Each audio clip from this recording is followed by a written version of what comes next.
Part 1. You'll hear a conversation between two students in the dining hall of the college.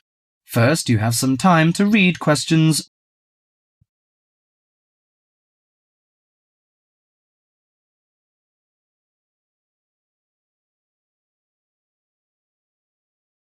Now listen carefully to the conversation and answer questions.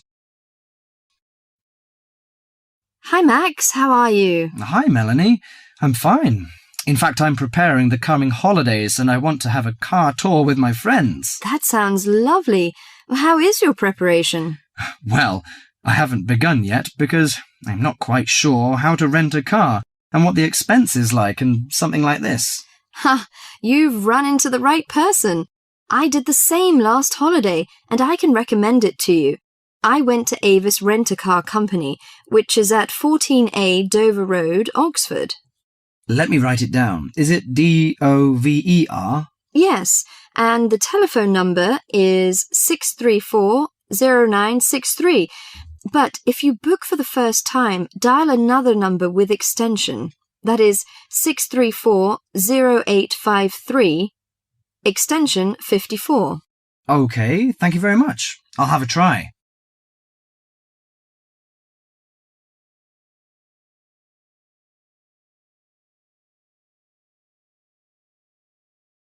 Before you hear the rest of the conversation, you have some time to read questions 5.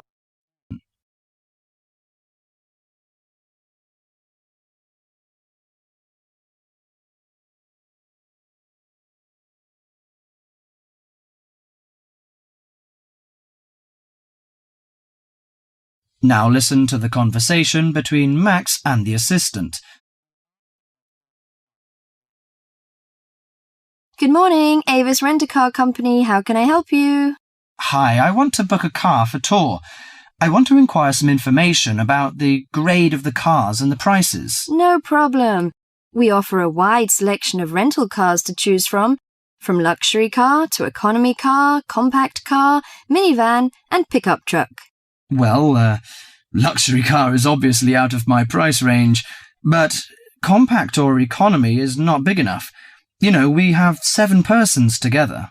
Well, how about a minivan? It's perfect for road trips and will make your journey feel like you're in a living room on wheels. I think that's good. Well, what does it feature? I mean, what facilities does it have?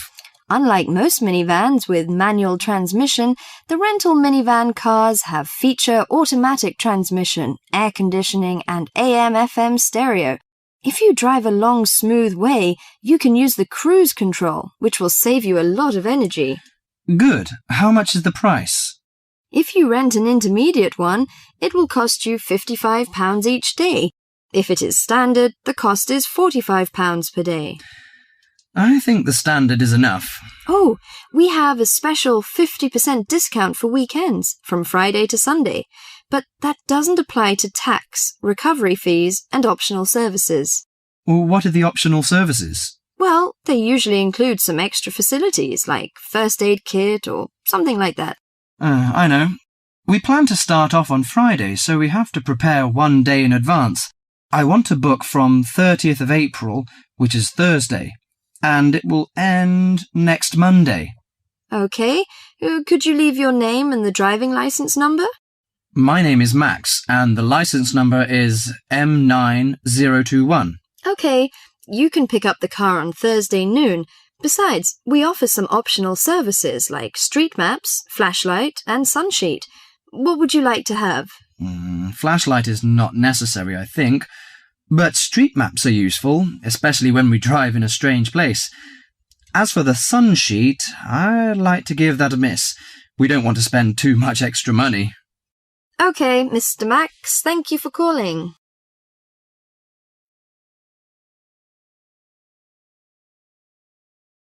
That is the end of Part 1. You now have half a minute to check your answers.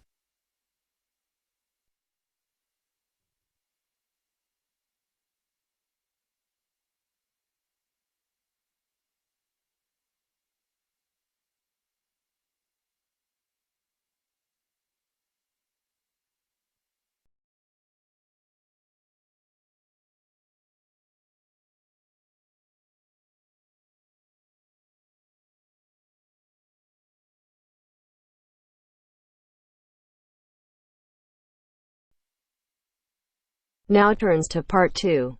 Part 2. You will hear two students and their tutor discussing a survey project. First, you have some time to look at questions 11 to 16.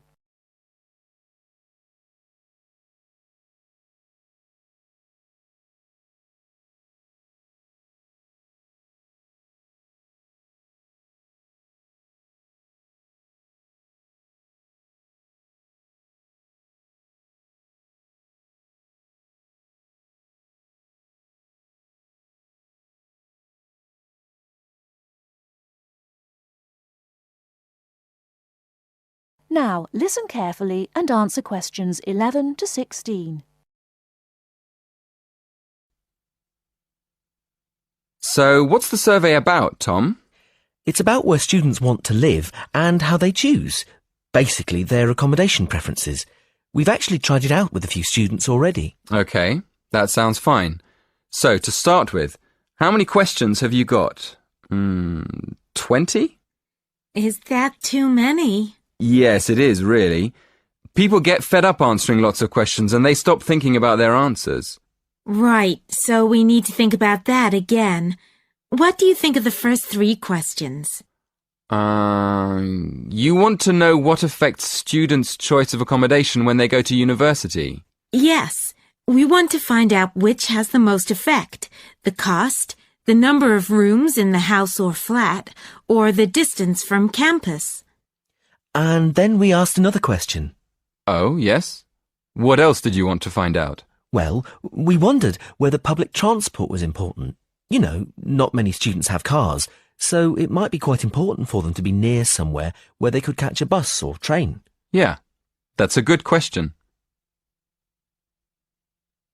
Before you ask any more people, I've got a couple of suggestions for improving the questionnaire. First of all, I think you need to ask fewer questions. As I said, 20 is really too many. I'd cut it down to 10 if I were you. Okay, 10 questions only. And is there anything else you think we should do? Well, yes. Some of the questions are actually quite complicated. I think you should make them clearer. I think they should be easier to understand. And what do you think about asking more questions about cost? No, I don't think you need any more about cost. But you could ask a couple more questions about the reasons for students' decisions. So we should ask some more questions with why. Yes, I think you'd get quite a lot more information if you did that. Thank you. Before you hear the rest of the talk, you have some time to look at questions 17 to 20.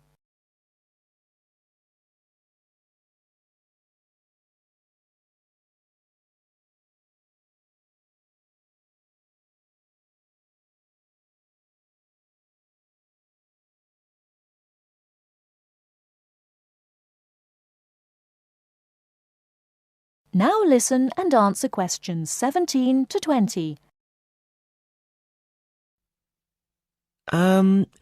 We've already got some results from our first questionnaire.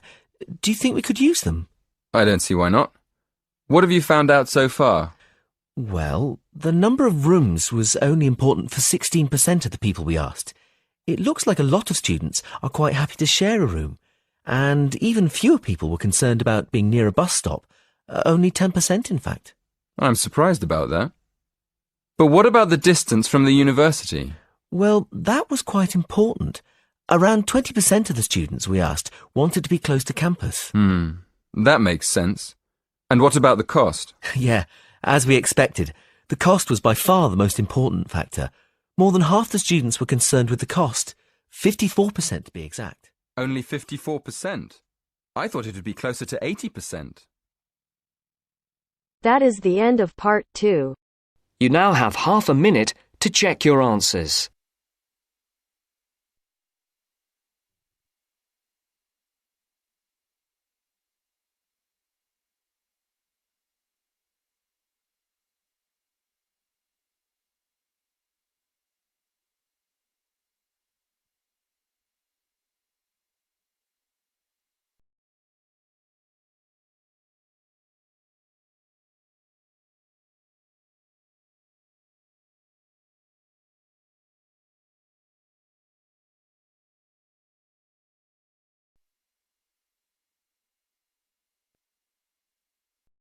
Now turns to Part 3.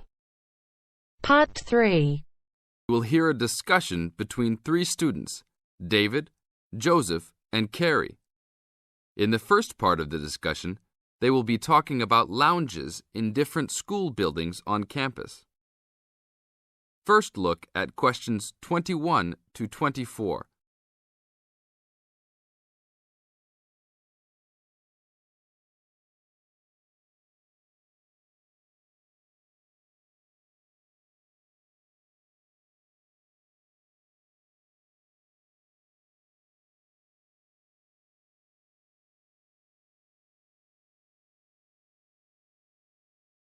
Now listen to the first part of the discussion and answer questions 21 to 24.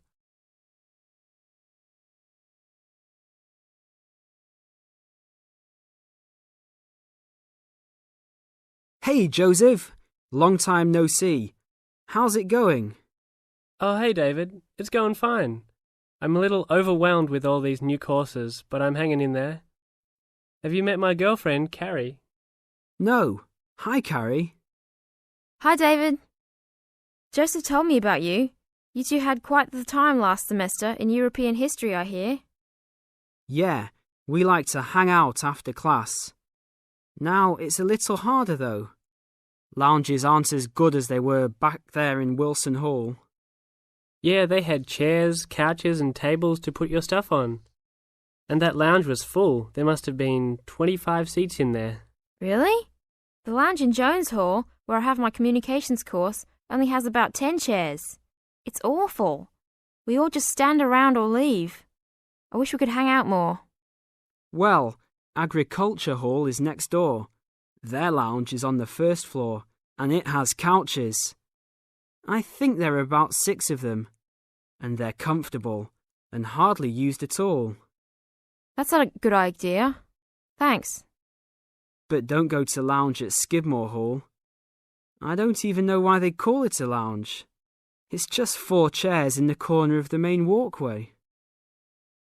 In the second part of the discussion, David, Joseph, and Carrie continue talking about conducting a survey. Before you hear the rest of the talk, you have some time to look at questions 25 to 30.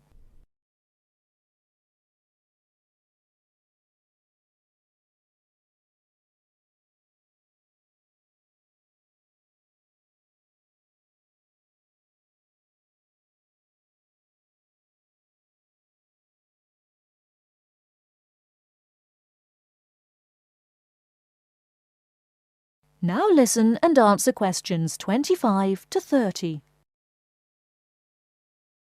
Guys, we should really do something about those lounges. I mean, couldn't we gather signatures and try to get the university to improve some of the facilities? Yeah, that's a great idea. But we can't just say something random like, oh, you need to make the buildings nicer.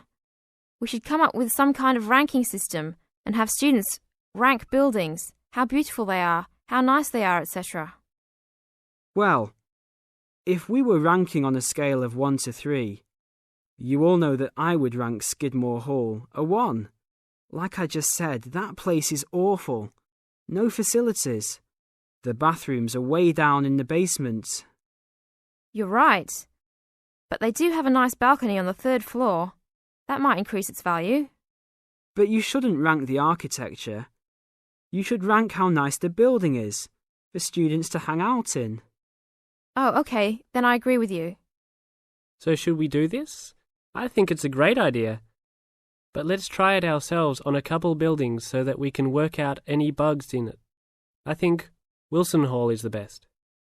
Sure, but we've already begun. We will give a building 1 point if it has poor facilities, not enough chairs and no vending machines, that kind of thing. And give a building 2 points if it is okay or acceptable. We can rank buildings that we really like as having 3 points. So like Joseph said, I think Wilson Hall is the best. It should have 3 points for sure. And Skidmore has a 1. Now what other buildings should we rank? How about Merris Hall? No, they're not done with that one yet. But it looks like that will be a good place to hang out. How about Agriculture Hall? You said something about that hall a bit earlier. Oh yeah, they have that lounge with couches that no one uses. But that might indicate that people don't hang out there for other reasons. They don't have any drink machines. That's why I never go there. Oh, well, then I think it's an average building. Let's give it the middle ranking. I agree. It could be improved slightly, but it's got a couple of nice features. I like that lounge in that third floor, for example, but the stairs are too short. I always trip when I'm walking up them. This ranking is getting complex. Okay, one building we haven't talked about is Canton Hall. What do you guys think of Canton? Is that next to the law building? Yep. It's got this excellent connecting corridor with chairs and desks to relax and work at. The cafeteria there is great too. I think that place is just as good as Wilson. Well, I've only been there once, and didn't know that was what it was called. It was kind of confusing, and it's kind of far for me to go, but I liked it. So I'll give it the middle ranking. 2 points because it had nice facilities, but a poor and confusing layout. Oh, Joseph, you like Canton Hall? I hate that place. It's so mechanical, cold and impersonal. The furniture is nice, sure, but it's the last place on campus I would go to. I give it a 1. Interesting. Well, let's write this little survey up and start passing it around. I don't have time to type it up. Can you? Sure. I'll do it after my biology class. Should we meet up at Wilson tonight around 8? Sure. No problem. We'll see you then.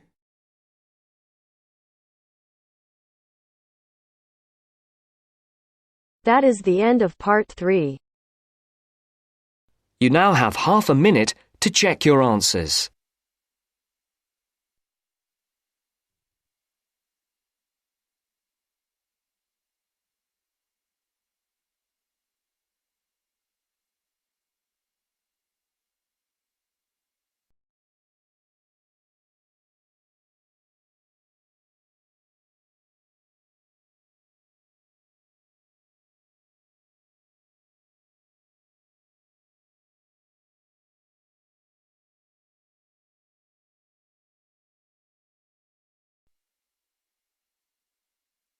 Now turns to part 4.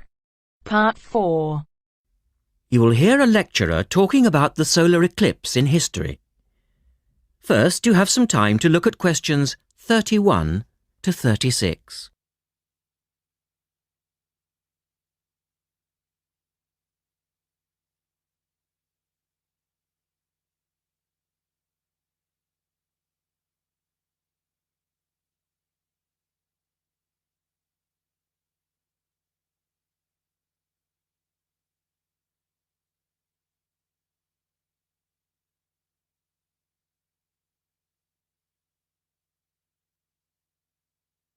Now listen carefully and answer questions 31 to 36.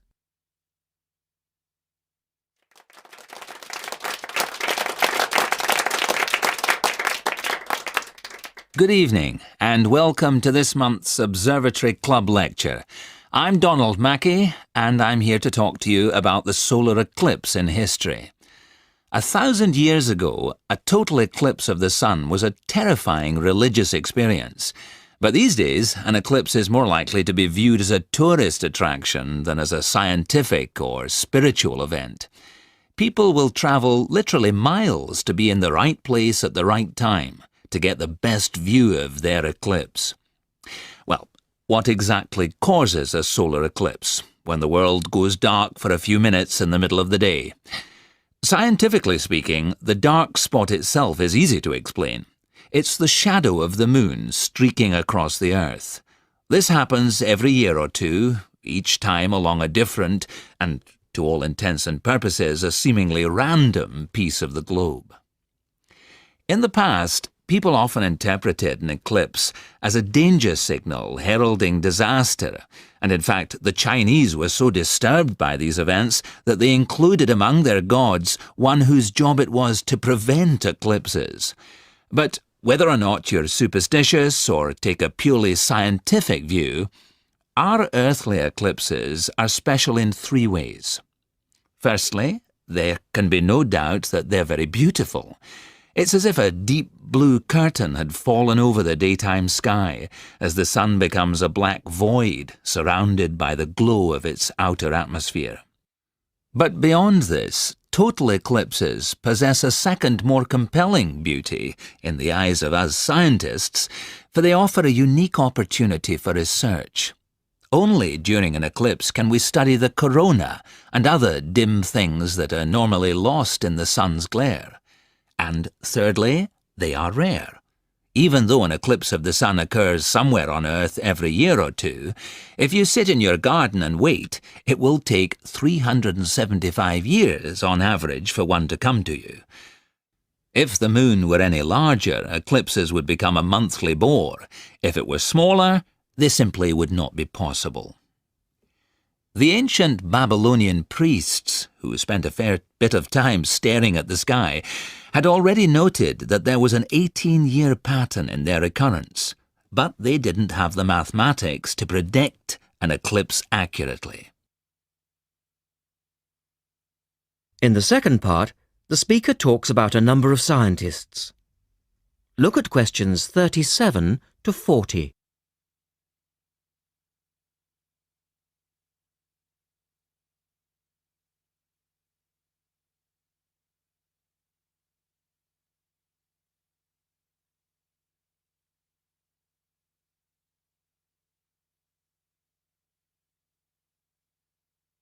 Now listen carefully and complete the table.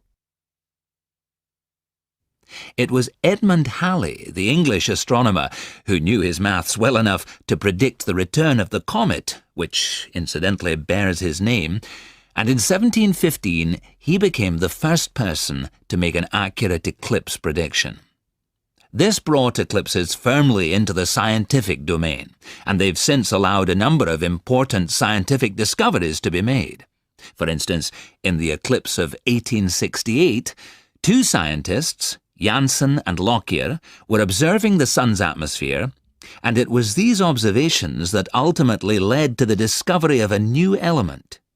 They named the element helium, after the Greek god of the sun. This was a major find, because helium turned out to be the most common element in the universe after hydrogen. Another great triumph involved Mercury. I'll just put that up on the board for you now. See, there's Mercury, the planet closest to the sun, then Venus, Earth, etc. For centuries, scientists had been unable to understand why Mercury appeared to rotate faster than it should. Some astronomers suggested that there might be an undiscovered planet causing this unusual orbit, and even gave it the name Vulcan. During the eclipse of 1878, an American astronomer, James Watson, thought he'd spotted this so-called lost planet. But, alas for him, he was later obliged to admit that he'd been wrong about Vulcan and withdrew his claim. Then Albert Einstein came on the scene. Einstein suggested that, rather than being wrong about the number of planets, astronomers were actually wrong about gravity. Einstein's theory of relativity, for which he's so famous, disagreed with Newton's law of gravity in just the right way to explain Mercury's odd orbit. He also realized that a definitive test would be possible during the total eclipse of 1919, and this is indeed when his theory was finally proved correct. So there you have several examples of how eclipses have helped to increase our understanding of the universe. And now let's move on to the social aspects, and I think you'll find... That is the end of part 4. You now have half a minute to check your answer.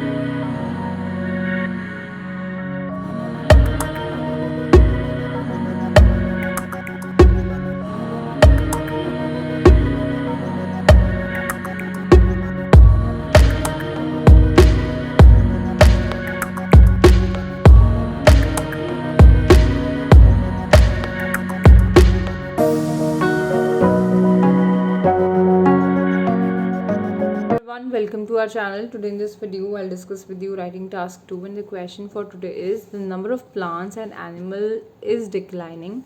What are the causes and suggest some solution for this. So as we know, the number of plants and animals is declining. So we have to tell what are the reasons behind this and what could be done to solve this problem. Let's start with the introduction. The increasing extinction of flora and fauna has become a contentious issue, means a moot issue, a debatable issue.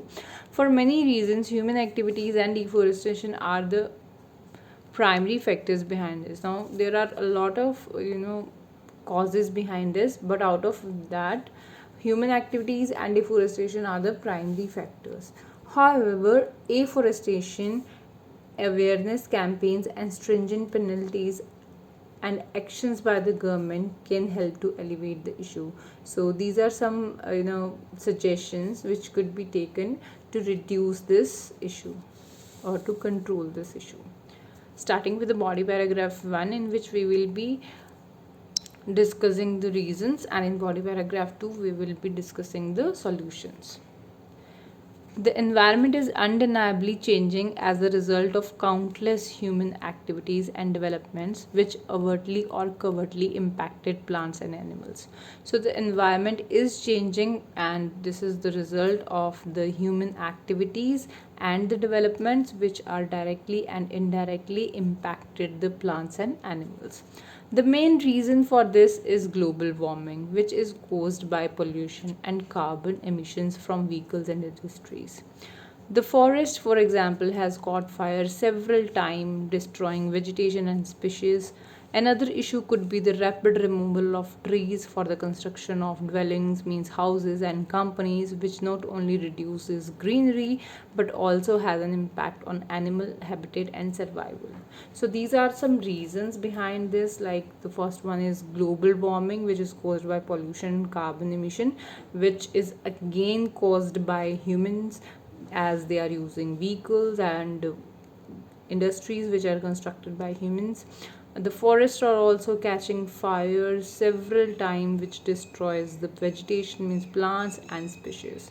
Another issue could be the rapid removal of trees, because humans are making a lot of homes for them, so they are cutting trees at a rapid rate. So this is also one of the factor behind this problem. Now discussing the solution. There is a high need to protect our vegetation as well as animal species, means our flora and fauna. A plausible solution to this could be afforestation, as planting more trees will not only increase the number of plants but also the habitat for animals. So for the survival of animals, plants are required, right? Aside from that, raising awareness of people's horrific actions may aid in environmental restoration. So if we will raise awareness around the people that how their horrific actions are destroying not only the animals but the plants as well. So this is one way which can help to reduce this problem. People can, for instance, switch from private vehicles to public transportation, which may assist to reduce global warming, as it might decrease the pollution, so it will reduce global warming. Furthermore, the government may impose severe penalties, means strict penalties for chopping down trees, and should punish those who do so. So those who are cutting down the trees, the government should impose not only the penalties but also should punish them. To recapitulate, there is no ounce of doubt that human action and deforestation are the primary causes of flora and fauna destructions. So the primary reasons are human actions and deforestation. Nevertheless, public awareness about plantations and harsh fines can aid in the conservation of wildlife and plant species. So what we can do, we can aware the public about their actions and about the plantation as well, and the harsh fines by the government could help in the conservation or preservation of the flora and fauna. So this was for today. If you like the video, do hit the like button and subscribe to our channel. I'll meet you in the next video. Till then, bye bye and take care.